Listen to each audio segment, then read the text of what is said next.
Bonjour tout le monde. La troisième capsule porte sur l'expérience de Young. Ce que je vais faire en premier lieu, c'est vous décrire, vous expliquer en quoi consiste l'expérience de Young.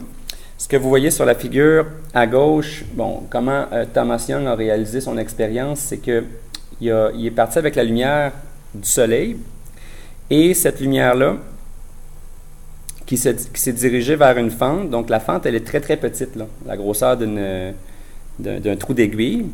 Ce que ça a créé, finalement, c'est que on peut s'imaginer qu'à cet endroit-là, en ce point-là, ce que la lumière, comment elle s'est comportée, c'est qu'elle s'est mise à diffracter, mais on peut s'imaginer que ce point-là consiste en une source ponctuelle. Donc, les front d'onde proviennent d'une seule source ponctuelle en raison de la grosseur de la fente. Et l'idée avec cette source ponctuelle-là, c'est d'envoyer la source sur deux nouvelles fentes qui est à une certaine distance donc la première fente et les deux fentes sont à une certaine distance. Et les deux fentes sont assez rapprochées l'une de l'autre. Et quand ce front d'onde-là va frapper donc les deux fentes, le front d'onde va les frapper d'une façon simultanée, de sorte que par la suite, les deux nouveaux fronts d'onde qui vont être générés, ce sont des fronts d'onde qu'on peut considérer en phase parce qu'ils proviennent vraiment de la même onde auparavant. Donc, ce front d'onde-là est dirigé sur deux fentes et ces fentes-là jouent encore le rôle de deux nouvelles sources ponctuelles. Et puisque le front d'onde arrive en même temps, les sources ponctuelles, les nouvelles sources ponctuelles sont en phase.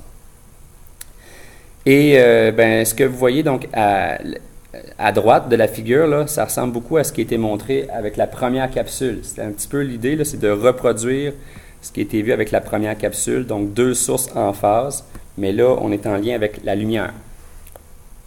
Les résultats de tout ça, je vais en parler, là, mais on peut simplement expliquer les résultats si on se représente la lumière comme une onde. Parce qu'il y a un phénomène qui s'appelle de l'interférence, justement, qui est créé par ça. L'objectif de cette expérience est de démontrer que la lumière provenant de deux sources lumineuses manifeste de l'interférence, justement. Les ondes émergeant des fentes sont en phase, comme j'ai essayé d'expliquer du mieux que j'ai pu, en phase, et le résultat de cette expérience est une série de bandes brillantes et sombres, et là je vais y revenir, appelées des franges.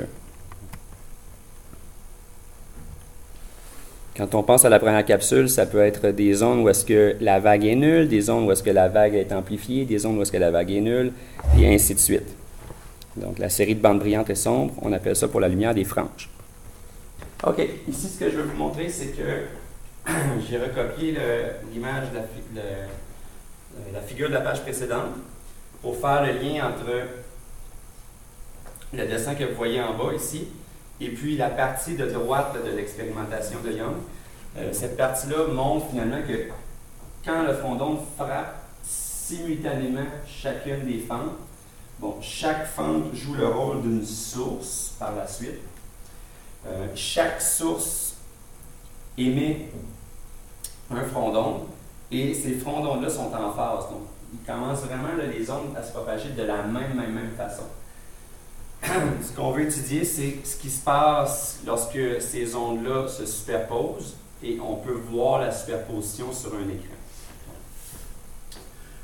L'observation qui en est faite quand on analyse l'interférence de la lumière, donc l'expérience de Young, c'est une alternance de franges qu'on appelle, donc il y a des brillantes, des sombres, un retour de brillantes, sombres, et ce qu'on veut vraiment, c'est trouver des équations pour être capable de déterminer, par exemple, à quelle position il y a absence de lumière. Ça peut être cette position-ci, mais quand je dis quelle position, il peut en avoir, il y en a plusieurs. Donc, une expression, des équations mathématiques pour expliquer cette figure-là sur un écran. On va introduire certains symboles. Donc, quand on parle de D, on parle de la distance entre les sources.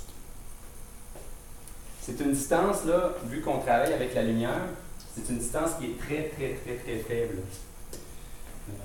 En laboratoire, on avait fait, avec le faisceau laser vert, là, on a fait passer le faisceau laser vert au travers deux fentes, puis la distance entre les deux fentes, c'était 0,25 mm, si la mémoire est bonne, là. Donc c'était très petit comme distance.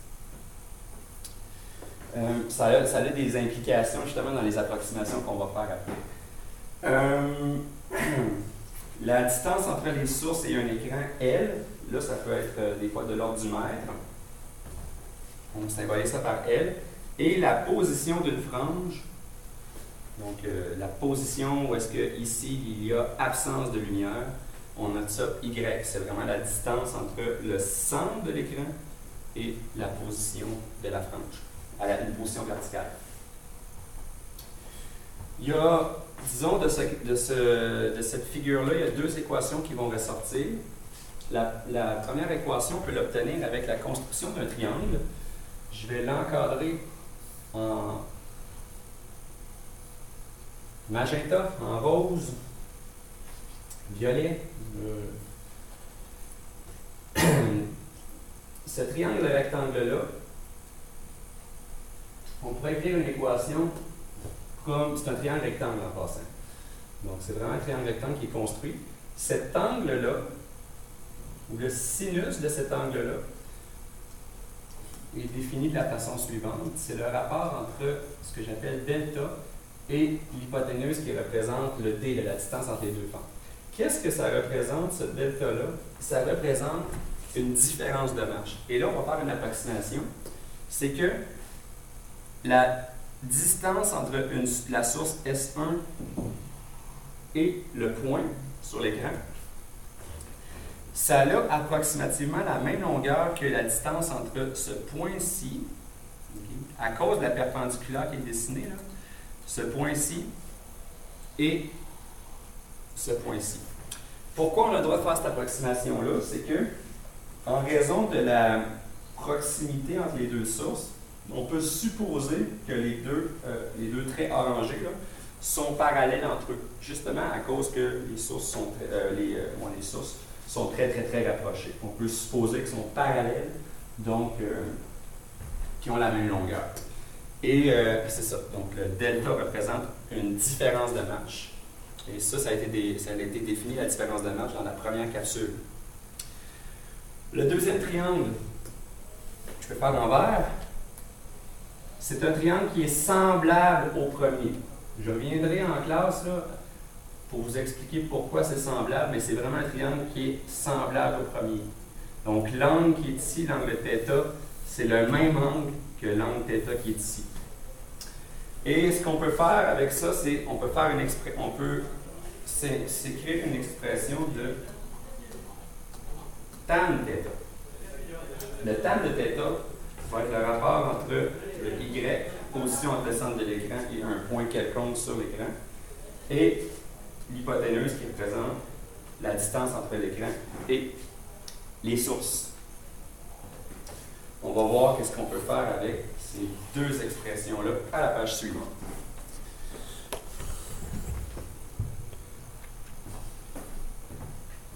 Donc, différence de marge dans l'expérience de Young, je l'affiche. Et en gros, c'est que j'ai isolé la différence de marche de l'équation que j'avais posée à la page précédente. L'équation que j'avais posée à la page précédente, qui est le sinus de θ qui est égal à delta sur d. Donc, je l'ai réécrit autrement. Et si j'ai mis approximativement égal, c'est en lien avec l'approximation que j'ai fait, là, que j'ai expliqué tantôt.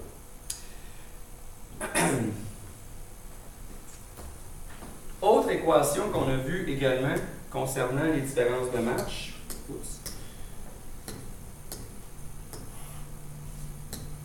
C'est que pour avoir des franges brillantes, ce que ça prend, c'est que la différence de marche doit être égale à des multiples de longueur d'onde. C'est ce que j'ai réécrit. Au lieu d'écrire différence de marche, c'est que j'ai écrit ma nouvelle définition, là, qui est le produit entre la distance entre les sources et le sin de l'angle. Le M, ça représente un ordre. Donc, un ordre, comme par exemple, quand on dit que m est égal à 0, on parle vraiment de cet endroit-là ici. Là. M est égal à 0. Ce serait l'endroit où est-ce que finalement la distance, la différence entre les trajets parcourus, c'est égal à 0. Là. Okay, la différence de marche est vraiment égale à 0. Donc, si on a une différence de marche qui est égale à 0, c'est parce qu'on s'introduit un ordre qui s'appelle 0. On n'a aucune longueur d'onde. Si par exemple, ce point-là représentait, je ne sais pas moi, le m est égal à 1, par exemple. Okay. Ça veut dire quoi? Ça veut dire que la différence de marche, donc m est égal à 1, la différence de marche entre les deux rayons qui partent de chacune des sources jusqu'au point P serait égale à une longueur d'onde. Bien, quand on dit une longueur d'onde, ici, il faudrait vraiment qu'il y ait une longueur d'onde. Okay, donc, on serait vraiment à m est égal à 1. Ce n'est pas le cas sur l'écran, parce que si m est égal à 0, ce qu'on veut dire par m est égal à 1, c'est ici. Donc, c'est vraiment à cet endroit-là que la différence de marche est égale à une longueur d'onde. Ici, il y a 2 longueurs d'onde, 3 longueurs d'onde, 4 longueurs d'onde, 5 longueurs d'onde. Ici, on serait même à 6 longueurs d'onde. Donc, je ne voulais pas dessiner 6 longueurs d'onde ici, donc c'est pour ça que je n'ai pas fait ça. Pour les franges sombres, même chose. Encore une fois. Pour les franges sombres, même chose. C'est une expression que vous avez vue, mais le delta est remplacé par l'expression qu'on a posée. Autre équation, la relation entre une position angulaire et un point sur l'écran. Ça, c'est l'équation qu'il y avait à la page précédente. Okay. Dernière équation, c'est une approximation. Donc, lorsque la distance entre source et écran est beaucoup supérieure à la position de la frange, okay, lorsque la distance, elle est beaucoup supérieure à la position de la frange, donc cette distance-là est beaucoup supérieure à celle-ci. Le dessin ne le montre pas bien, mais supposons que ce soit le cas. On peut utiliser l'approximation des petits angles. Donc, si c'est beaucoup supérieur, bien, cet angle-là va être très, très, très petit. Et si cet angle-là est très petit, nécessairement, cet angle-là est très petit. Ce que ça implique quand on travaille en radian, évidemment, il faut travailler en radian. Le sin d'un angle en radian qui est très, très petit, ou le tan d'un angle en radian qui est très, très petit, c'est à peu près égal à θ. On a le droit de faire ça si on travaille uniquement avec des problèmes qui impliquent de la lumière qui traverse les fentes. Si on travaille avec du son, par exemple, on ne sera pas capable d'avoir nécessairement une distance entre source et écran et distance entre le centre de l'écran et un point quelconque, un rapport qui est énorme. Fait que cette approximation-là, si on la fait, on peut trouver une équation mathématique quand même assez simple qui dit que la différence de marge doit être égale à la distance entre les deux sources, la position d'une frange par rapport au centre, et divisé par la distance entre source et écran. D'où ça provient?